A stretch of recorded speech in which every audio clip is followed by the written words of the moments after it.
இயேசு நாயகா.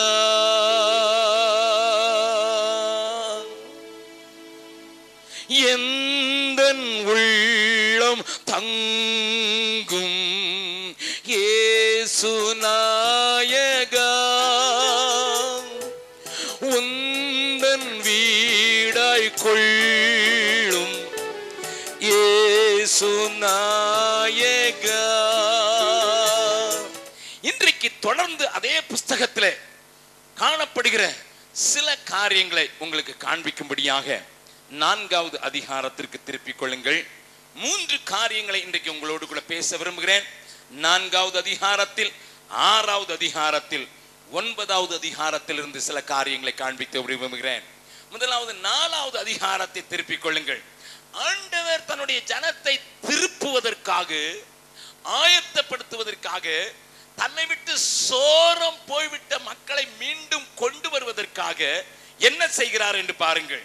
வாசிக்கலாம் 5வது வசனத்திலிருந்து 4வது வசனத்திலிருந்து வாசிக்கலாம். பெத்தேலுக்கு போய் துரோகம் பண்ணுங்கள், கில்காலுக்கும் போய் துரோகத்தை பெருக பண்ணி காலைதோறும் உங்கள் பலிகளையும் 3ஆம் வருஷத்திலே உங்கள் தசம பாகங்களையும் செலுத்தி புளித்த மாவுள்ள ஸ்தோத்திர பலியோடு தூபம் காட்டி உற்சாக பலிகளை கூறி தெரியப்படுத்துங்கள்.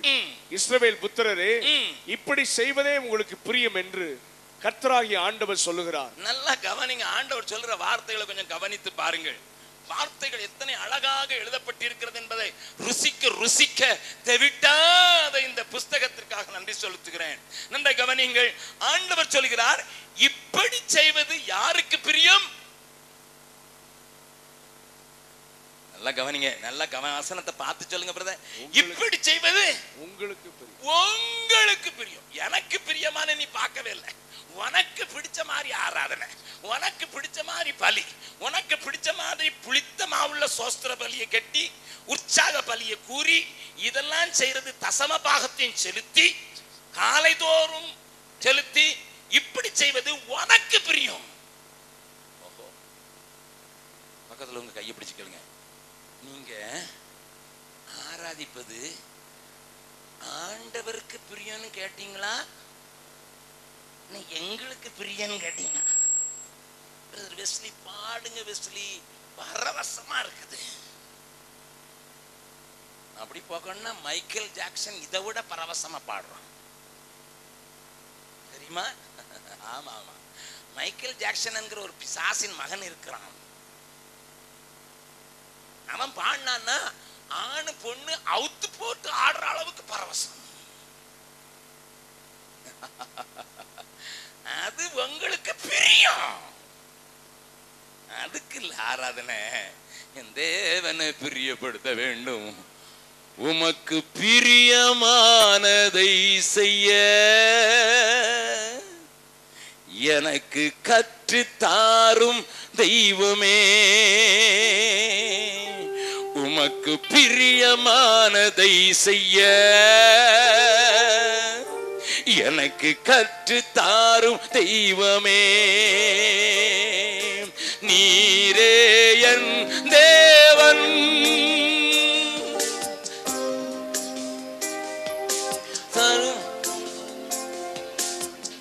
மையான வழியிலே என்னை நடத்தும், செம்மையான வழியிலே என்னை நடத்தும். உமக்கு பிரியமானதை செய்ய எனக்கு கற்று தாரும் தெய்வமே. உமக்கு பிரியமானதை செய்ய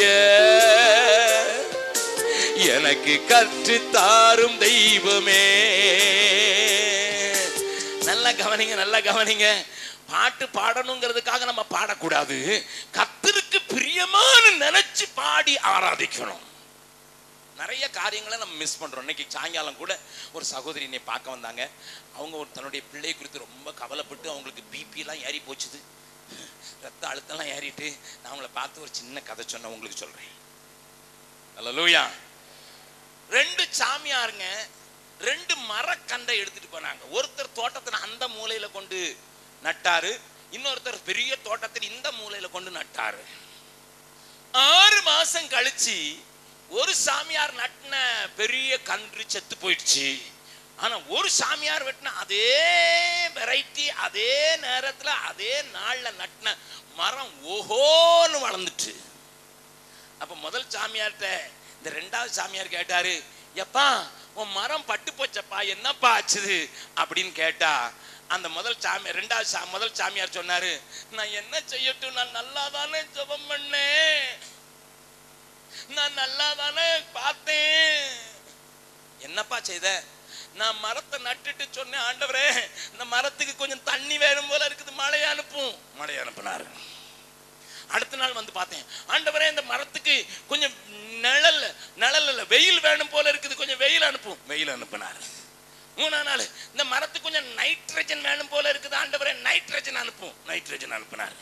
நாலாவது நாள் இதுக்கு கொஞ்சம் காத்து வேணும் போல இருக்கு, காத்து அனுப்புனாரு. இப்படி ஒவ்வொன்னா சொல்லி ஜெபிச்சு வாங்கி தான் அந்த மரத்துக்கு கொடுத்த. இது பட்டு போச்சுத. நீ என்னப்பா செய்த? நீ என்ன செய்த? உன் மரம் ஓஹோன்னு இருக்குத. அந்த சாமியார் என்ன சொன்னாரு, ஆண்டவரே எனக்கு மூளையே சரி கிடையாது, இந்த மரத்துக்கு என்ன வேணும்னு எனக்கு தெரியாது, இந்த மரத்துக்கு என்ன வேணும்னு நீ தெரியுதோ அதை நீர் செய்யும் சொன்னேன். ஓஹோன்னு வளர்ந்துட்டு. கரங்களை தட்டி ஆண்டவரை மகிமைப்படுத்தலாமா? நம்ம எல்லாரும் பிள்ளைய வளர்க்கறது இப்படித்தான்.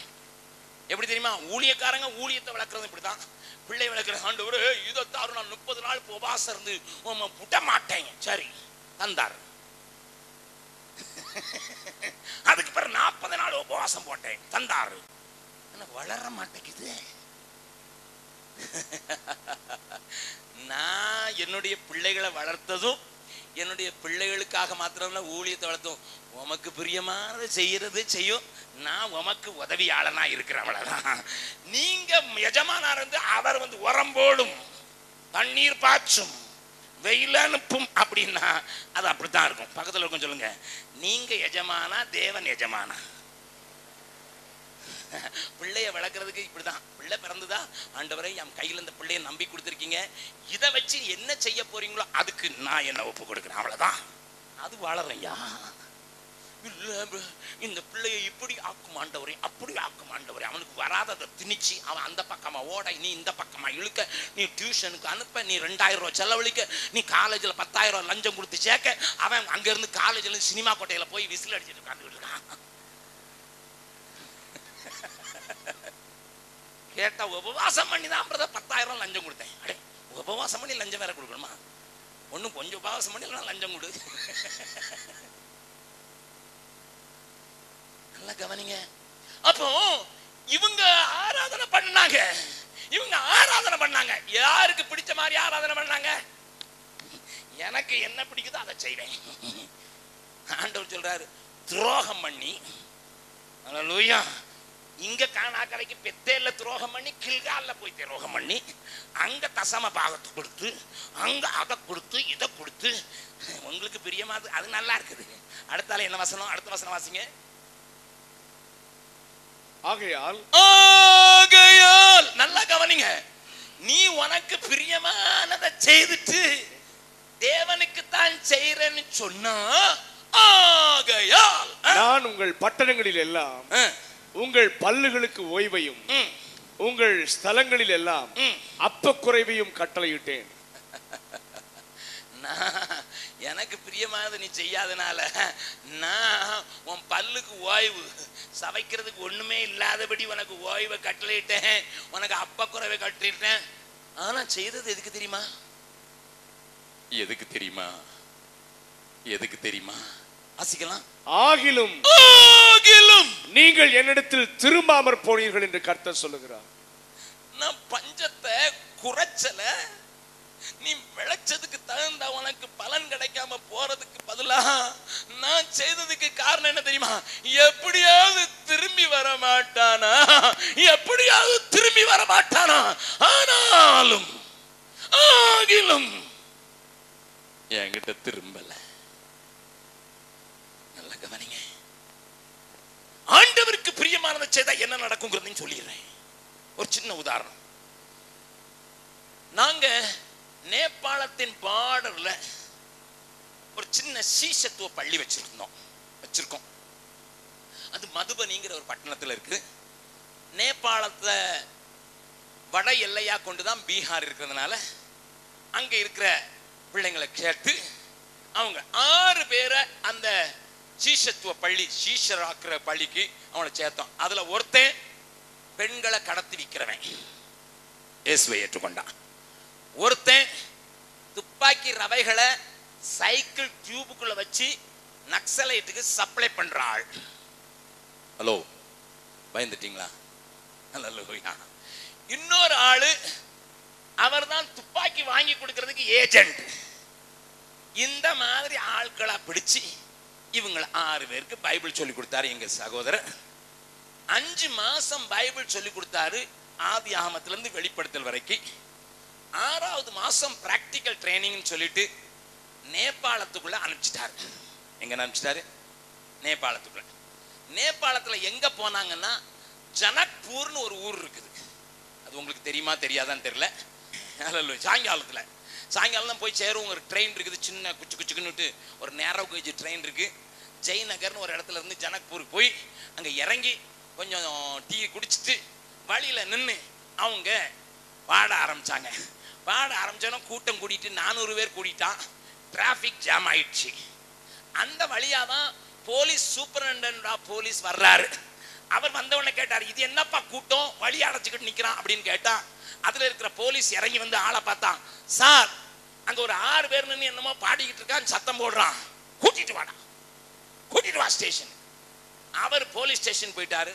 போலீஸ்காரங்க வந்து எங்க சகோதரர் 6 பேரையும் புதிதாக ஆண்டவரை ஏற்றுக்கொண்டு சீஷர்களாக மாறுகிற அவர்களை கூட்டிக் கொண்டு அங்க போன உடனே அவர் கேட்டார், என்னென்ன செய்றீங்க, இங்க எங்க தேசத்துல என்ன செய்றீங்க, எங்க இருந்து வந்தீங்க? இந்தியால இருந்தா. இங்க என்ன செய்றீங்க? உங்க தேசம் ரத்தத்தினால கரைப்பட்டு இருக்குது, இயேசுவின் ரத்தத்தை கூறி அறிவிக்க வந்தோம். அவருக்கு எஸ்பிக்கு கோவம் வந்துச்சு. என்னடா சொன்னீங்க, சொல்லு. அவர் உடனே பேப்பர் வச்சா எடுத்தாரு. இவன் பைபிள் ஸ்கூல்ல என்னெல்லாம் படிச்சானோ அதை சொல்ல ஆரம்பிச்சிட்டான். அவர் எழுதிட்டே போறாரு. 15 பக்கம் எழுதிட்டாரு, முடிய மாட்டேங்குது. ஆதாம் ஏவாள்ல ஆரம்பிச்சு இயேசு கிறிஸ்து நியாயாதிபதியா வர்றது வரைக்கும் சொல்லிட்டான். அவருக்கு கோவம் வந்து, டேய், எங்க ஊர்ல வந்து இதை சொல்றதுக்கு உங்களுக்கு என்னடா தைரியம், உங்களை உள்ள பிடிச்சு போடுறேன்டா அப்படின்னு சொன்னாரு. உடனே எங்க மனுஷன் என்ன சொன்னீங்க, அப்ப எங்க சொன்னாங்க, நீங்க உள்ள போடுவீங்க சார், இயேசு எங்களை வெளியே கொண்டு வந்துருவாரு. அல்லேலூயா. உடனே அந்த ஆளுக்கு கோவம் வந்துச்சு. யாரா வெளியே கொண்டு வர, எந்த இயேசுடா பார்க்கலாம், உள்ள போடு. உள்ள போட்டாச்சு, லாக்அப். எங்க ஜனத்துக்கிட்ட எப்பவும் பாத்தீங்கன்னா ஒரு கொட்டு வச்சிருப்பான், ஒரு கஞ்சடின்னு சொல்லுவாங்க, அந்த ஜாலர் வச்சிருப்பான். இந்த கொட்டு இந்த 2 இருந்துன்னா ராத்திரி முழுதும் பாட முடியும். அதனால எங்க ஆளுங்க உள்ள போனாங்களோ இல்லையோ, நான் ஒரு ஹிந்தி பாட்டு பாடியிருக்கேன். அந்த பாட்டை ஆரம்பிச்சிட்டாங்க. அந்த பாட்டு நீங்களே ஆட ஆரம்பிச்சிருவீங்க. ஏன்னா அந்த பாட்டு பயங்கரமான ஒரு பாட்டு. சுனலோ மேரே भाइयों, मसीहा मेरा दुनिया में आया, सुन लो मेरे भाइयों, मसीहा मेरा दुनिया में आया, सुन लो मेरे भाइयों, मसीहा मेरा दुनिया में आया, दुनिया में आया, मुक्ति को लाया, दुनिया में आया, मुक्ति को लाया, पापिन को